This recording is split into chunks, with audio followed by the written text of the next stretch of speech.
चलो थोड़ी सी बात करते हैं सिड डेव से। Hello hello sir.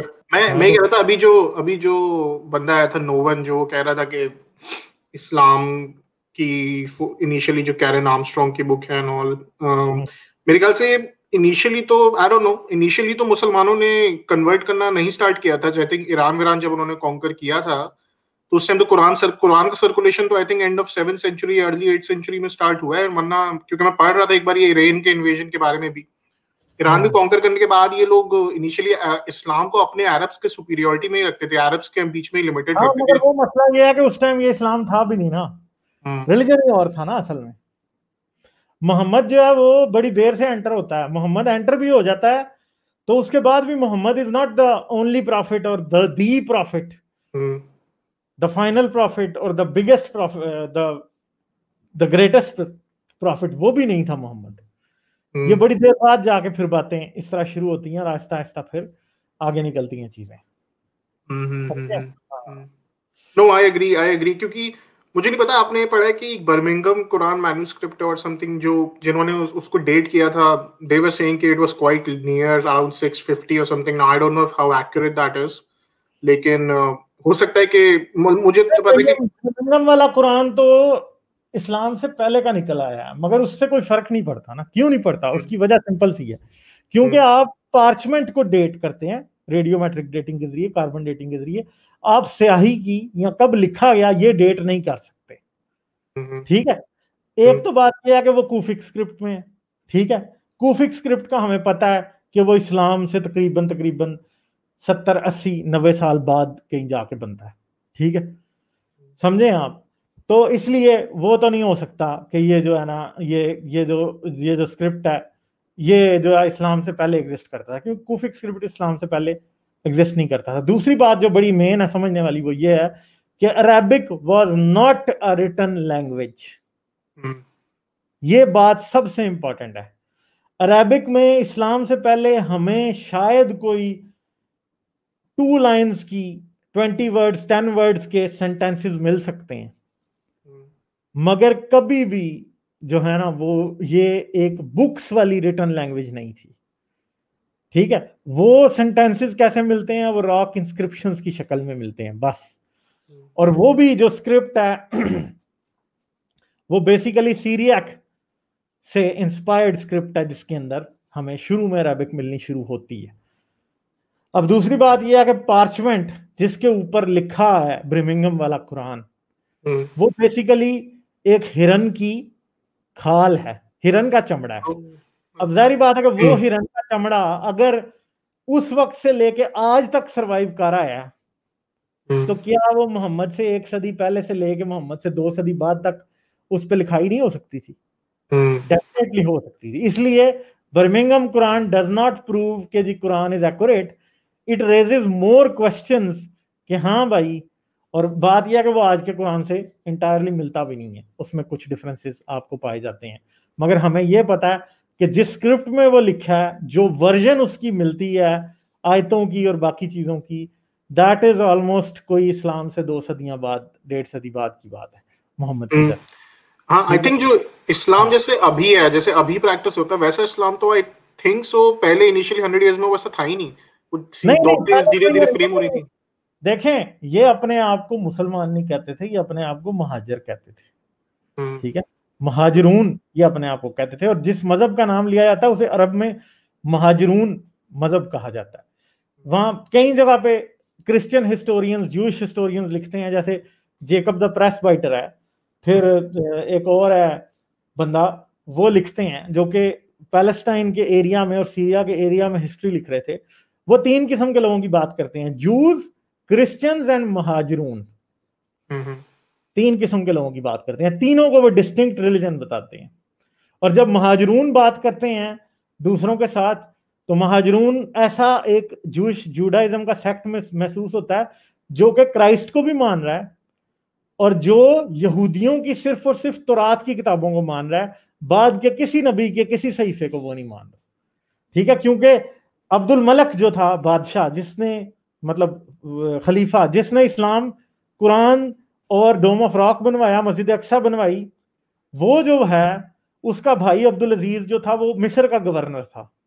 और वो वहां पे क्रिश्चियंस के साथ बहस करता है और क्रिश्चियन से वो पूछता है कि तुम किस लॉ के जरिए अपने आप को गवर्न करते हो। तो क्रिश्चियन कहते हैं जी हमारा जो लॉ है वो हमारी किताबों के ऊपर बेस करता है। तो उसने कहा कि तुम्हारी किताबों के ऊपर बेस नहीं करता, मुझे पता है। तो वो फिर उनके साथ बहस करता है और वो उनसे पूछता है कि तुम क्राइस्ट को किस राइट के मुताबिक कहते हो कि खुदा का बेटा है। तो वो कहते हैं जी हम क्राइस्ट को फलां बुक में ये लिखा है, तो यसाया की किताब में ये लिखा है, ये यसाया चैप्टर 59 ऑफ फलां का, वो ये बातें करते हैं। जब वो ये बातें करता है तो वो उसे कहता है कि मुझे सबूत यसाया की किताब से ना दो, मुझे तौरात से सबूत चाहिए। तौरात का मतलब है कि बाइबल की जो फर्स्ट 5 बुक्स हैं ओल्ड टेस्टमेंट की, कहता है उनमें से मुझे रेफरेंस चाहिए कि Jesus was son of God. ठीक है, वो बाकी किसी को भी एक्सेप्ट नहीं करता। तो फिर उस बात से हमें ये समझ आती है कि जो महाजरून थे ये कौन थे? ये एक जूइश सेक्ट था जो कि सिर्फ जो तौरात की किताबें थी उनको मानता था, ये क्राइस्ट को एक नबी मानता था, और ये भी मानते थे कि जो अरब्स हैं वो इस्माइल की औलाद से हैं। ये सब तो खैर मिथोलॉजी बना रखी है अरब ने कि हम इस्माइल के हैं, जूस उसके हैं। एंड मैं ये भी देख रहा था कि जॉन ऑफ डमास्कस ने जैसे इस्लाम के बारे में लिखा था, वो उमायद कालिफेट के अंडर काम करता था, शायद कालिफ के अंडर, तो उसने इस्लाम के बारे में लिखा था और उसने वहां पे कुरान को रेफर भी किया था। तो आई थिंक उस टाइम पे मे बी कुरान का सर्कुलेशन स्टार्ट हो गया था। जब वो कुरान को रेफर करता है जॉन ऑफ डमास्कस, तो वो कहता है कि फलां आयत जो है वो कुरान में है और फलां बात जो है वो सूरह बकरा में लिखी हुई है। फिर जॉन ऑफ डमास्कस ये भी लिखता है कि इनकी सूरतें हैं मुख्तलिफ। वो कहता है कि एक सूरत जो है वो जो है ना वो चैप्टर ऑफ काओ है, फिर वो तो है कहता है एक चैप्टर ऑफ कैमल है, वो है ही नहीं ना शायद अब चैप्टर, अब तो वो नहीं है। हाँ ठीक है, तो वो नहीं है कोई भी, तो वो किधर है अब?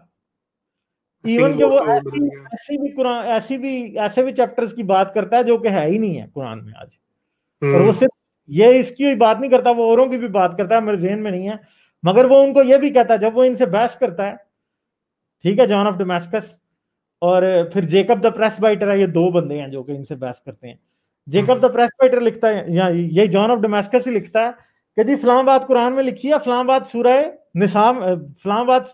निसा में लिखी है और फलां बात सूरह बकरा में लिखी है। वो ऐसे बात करता है जैसे सूरह निसा और सूरह बकरा जो है इससे अलग है। और इवन के वो ये भी कहता है कि देखो इनके कुरान में कैसे इनकी किताबें कैसी हैं, एक किताब का नाम है निसा।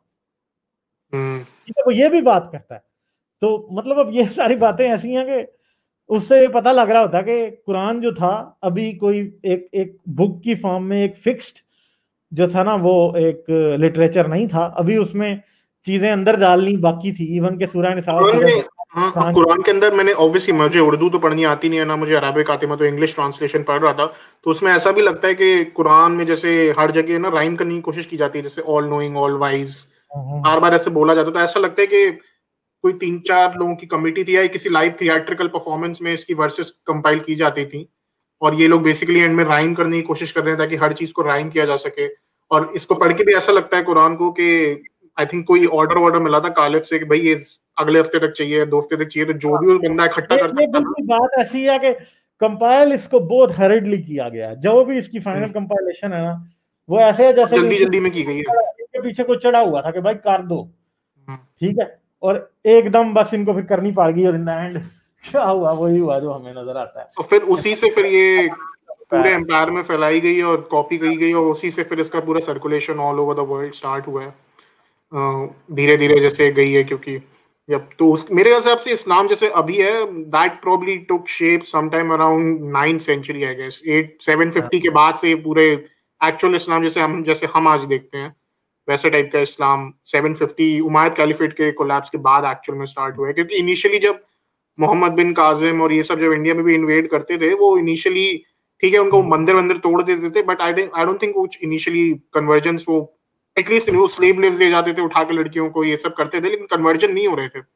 कन्वर्जेंस इनके बाद में स्टार्ट हुआ अराउंड 750 के बाद।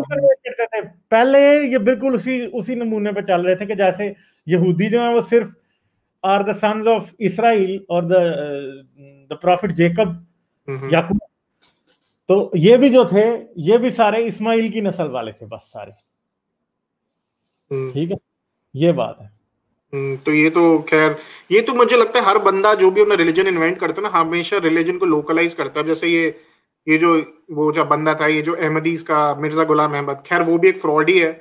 उसने ये मिथोलॉजी इन्वेंट की कि बेसिकली एक बुद्धा की एक स्टोरी थी जो क्रिश्चियन वर्ल्ड में पहुंच गई थी, उस स्टोरी को उठा के उसने बना दिया कि जो कश्मीर में बरियल हुआ था जीसस क्राइस्ट का, जो जोसेफ स्मिथ था मॉर्मन्स का, उसने बोल दिया कि जीसस क्राइस्ट नॉर्थ अमेरिका आया था, और यहाँ पे ये कहानी बना गढ़ दी कि भैया इब्राहिम अरेबिया आया था। तो ये जो हर कोई रिलीजियस लीडर होता है ना, मिथोलॉजी को उठा के अपने लोकलाइज करने की कोशिश करता है, लोकलाइज करने की कोशिश करता तो है। ये एक चीज मैंने देखी है हर कोई करता है। और बेसिकली ये सारी स्टोरीज को लोकलाइज करके इन्वेंट करना, और ये सारा आई थिंक वो तो बेसिकली एक पेगन श्राइन है ना, काबा, जो एक इनका। और मेरे ख्याल से मैं ये भी देखता हूँ इस्लाम का जो ओरिजिन है, मोहम्मद ने बेसिकली किया क्या था, वो सारे रिचुअल्स तो सब सेम है। रमजान वो पहले भी रखते थे, हज पे वो पहले भी जाते थे।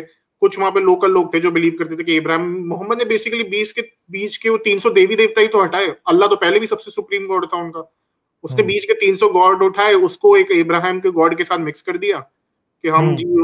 बेसिकली ये हुआ है। तो अरब्स के लिए भी इतना कोई बहुत बड़ा रिलीजियस चेंज नहीं था, उनको बस सारे रिचुअल्स तो वही एग्जैक्ट परफॉर्म वही कर रहे थे जैसे पहले करते थे बिफोर इस्लाम। बातें हैं ना सारी, असल में प्रॉब्लम ये है कि हमें तो ये पता ही नहीं है ना कि मोहम्मद जिस बंदे के बेस पे बिल्ड किया गया वो था कौन, कैसा था वो। जाहिर बात है कि इवन के कुछ पुरानी किताबों में ये भी लिखा मिलता है, जो कि इन मोहम्मद का जो टाइम है कंटेम्परेरी तकरीबन उस वक्त के आसपास, वो ये लिखते हैं कि Mohammed was the first king of Arabs. Yes yes, he was the first king, Mohammed was the prophet of Arabs. वो लिखते हैं कि Mohammed was the first king of Arabs. ये तकरीबन मोहम्मद से कोई 70-80 साल बाद मिलता है जाके। सेवियस जो आर्मीनियन क्रॉनिकलर था, जो कि वो उसने ये लिखा था, उसने या किसी और ने लिखा था कि Mohammed was the first king of Arabs. फिर वो कहता है कि सेकंड किंग जो है वो उमर था, अबू बकर आ जाता वो बीच में से। अब बताएं मुझे। तो I think kind of Mohammed, अब जो भी था, ऑब्वियसली आई डू थिंक कोई इंडिविजुअल तो था जिसने इनको इकट्ठा करके खुदा के अंडर इसने यूनाइट किया और फिर अनलीश किया पूरी दुनिया पे। लेकिन ऑब्वियसली उसके बाद, मरने के बाद सब कुछ हुआ, लेकिन ये पॉलिटिकल सेटअप तो खैर उसी ने बनाया था जो फिर बाद में कोडिफाई हुआ। तो आई थिंक सो। एक मुझे आखिरी सवाल आपसे और पूछना था कि मैं कई मुसलमानों से ऐसी ऑनलाइन जब डिबेट करता हूँ तो ये बड़े वो करते हैं कि मंगोल्स के एग्जाम्पल देते हैं कि यार देखो मंगोल जो थे वो मुसलमानों के कितने बड़े दुश्मन थे, उन्होंने अब्बासिड कैलिफ हुलागू खान ने मार दिया, उसको सब खत्म कर दिया, और फिर वही मुसलमान हो गए, अल्लाह के दुश्मन अल्लाह के वो बन गए। तो मुझे बहुत ही इडियोटिक किस्म का आर्ग्यूमेंट लगा ये। लेकिन ये जो मंगोल इन्वेजन्स थे, मुझे लगता है कि इस्लाम में एक एक्सट्रीमिज्म जो बाद में आया था, ये मंगोल्स की वजह से भी मुझे लगता है काफी हो गया था, क्योंकि मंगोल जो थे वो पूरी तरह से इन्होंने इस्लामिक वर्ल्ड को लिटरली डिस्ट्रॉय कर दिया था। सिर्फ इजिप्ट रह गया था बचा हुआ, नहीं तो कोई इस्लामिक स्टेट भी नहीं थी इवेंचुअली। और बाद में गेंगिस खान के जो डिसेंडेंट्स थे, ऑब्वियसली बाबर भी एक चंगेज खान का डिसेंडेंट था जो मुसलमान हो गए थे। जो भी मेरे ख्याल से उनके डिसेंडेंट्स जिन्होंने मुसलमानों को कॉन्कर किया था, उन सबने इस्लाम अडॉप्ट कर लिया था, चाइना वालों ने बुद्धिज्म अडॉप्ट कर लिया था। तो आपको क्या कहना है, जो मंगोल इन्वेजन्स का क्या इम्पैक्ट था इस्लाम पे, और ये खासकर हुलागू खान जिसने वो तो बहुत ही कातिल किस्म का बंदा था। यार इसके बारे में जाहिर बात है कि मुझे चीजें देखनी पड़ेंगी, पढ़नी पड़ेंगी, मगर के मंगोल्स ने क्या इस्लाम को एक्सट्रीम करने में कोई रोल प्ले किया, that is still to be, मतलब मैंने इस बात को खास ये जो आइडिया है ना, ये बेसिकली मंगोल हुलागू खान का जो पोता था ना, परपोता गजान, उसने इस्लाम अडॉप्ट कर लिया था, और वो ईरान का राजा था और वो इजिप्ट पे हमले करता था। तो सबसे पहले वहां पे पता नहीं उस बंदे का नाम क्या था, उसने सबसे पहले दूसरे मुसलमानों के ऊपर फतवे लगाने के कि ये काफिर हैं, ये इस तरीका आइडिया तब इंट्रोड्यूस हुआ था, क्योंकि मंगोल्स जो थे मुसलमानों पे मुसलमान बनने के बाद भी हमला करते थे। तो ये फतवा आज तक यूज होता है, उसामा बिन लादेन भी ये फतवा यूज कर रहा था। तो मेरे हिसाब से एक बहुत मेजर इम्पैक्ट रहा है, क्योंकि इवन दो मंगोल्स मुसलमान बने, लेकिन मुसलमान हिस्टोरियन उनको अच्छी तरह से ट्रीट नहीं करते हैं कि इन लोगों ने बहुत ज्यादा डिस्ट्रक्शन किया था।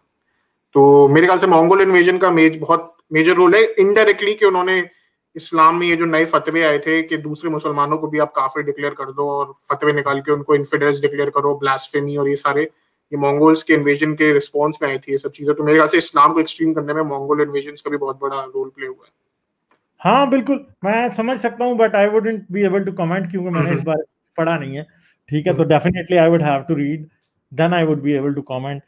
तो ये बात है, बाकी ठीक है, मैं लेता हूँ फिर आपसे इजाजत। Okay, thank you.